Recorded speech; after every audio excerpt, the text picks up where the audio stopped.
नमस्कार, आप देख रहे हैं आर हिंदुस्तान न्यूज आनंद सक्सेना के साथ।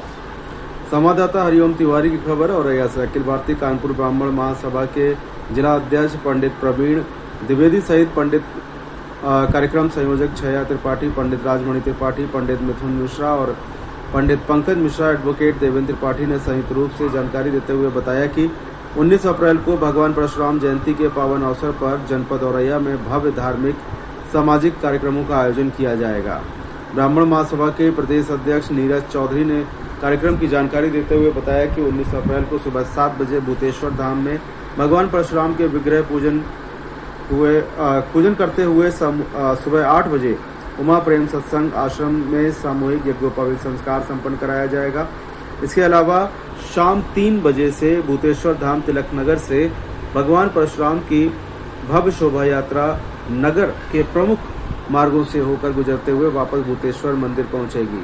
शोभा यात्रा में सामाजिक समरसता, एकता एवं सांस्कृतिक गौरव का संदेश जन जन तक पहुंचाने के उद्देश्य से सर्व समाज के लोगों को सपरिवार आमंत्रित किया गया है। शोभा यात्रा में विशेष अतिथि के रूप में पूर्व अध्यक्ष ग्वालियर हाईकोर्ट के एडवोकेट अनिल मिश्रा की गरिमा में उपस्थिति रहेगी।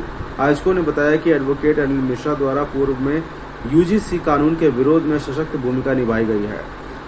आयोजन समिति ने जनपद के समस्त नागरिकों में वे सबसे अधिक संख्या में कार्यक्रम सहभागिता करते हुए भगवान परशुराम के आदर्शों को आत्मसात कर आयोजन को सफल बनाने की अपील की गई है।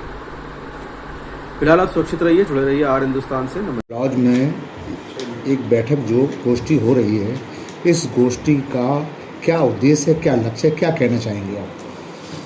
इस गोष्ठी का उद्देश्य है कि आगामी 19 अप्रैल को होने वाले भगवान परशुराम जन्मोत्सव के संबंध में शोभा यात्रा जो निकाली जाएगी, उसमें औरैया जनपद के सर्व समाज के सम्मानित नागरिकों से इस गोष्ठी में उपस्थित सभी गणमान्य लोग करबद्ध निवेदन कर रहे हैं कि उस यात्रा में शामिल हों और अपनी गरिमामयी उपस्थिति से उस शोभा यात्रा को सफल बनाएं। कहाँ से ये प्रारंभ होगी और किस तारीख को होगी? क्या क्या कार्यक्रम आप लोगों ने सुझाव कमेटी में रखे हैं, उस संबंध को लेके क्या कहना चाहेंगे आप? सबसे पहले सभी भाइयों को जय श्री परशुराम।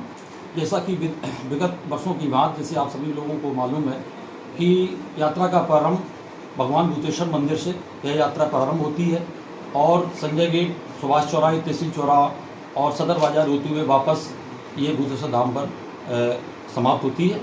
और यात्रा का समय आगामी 19 अप्रैल को भगवान अक्षय तृतीया के अवसर भगवान परशुराम जी के प्राकोत्सव के दिवस पर सायं 3 बजे से यह यात्रा प्रारंभ होगी। अच्छा, सभी समाजजनों से, सभी समाज के लोगों से ये निवेदन है कि आप अधिक से अधिक मात्रा में शामिल होकर के भगवान परशुराम जी की जयंती की शोभा को में शामिल होकर के यात्रा को सफल बनाएं।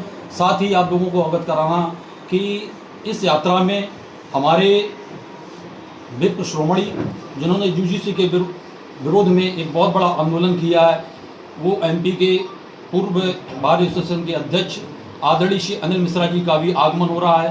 अतः आप सभी लोगों से, सभी समाज के लोगों से ये निवेदन है कि अधिक से अधिक संख्या में आकर के वहाँ उपस्थित हों और उनके वचनों को, उद्गार को सुने और अपने जो है जीवन को उनके अनुसरण करें। महागणता की गई थी, इस संबंध में क्या कहना चाहेंगे और आगामी रणनीति आप लोगों की क्या है?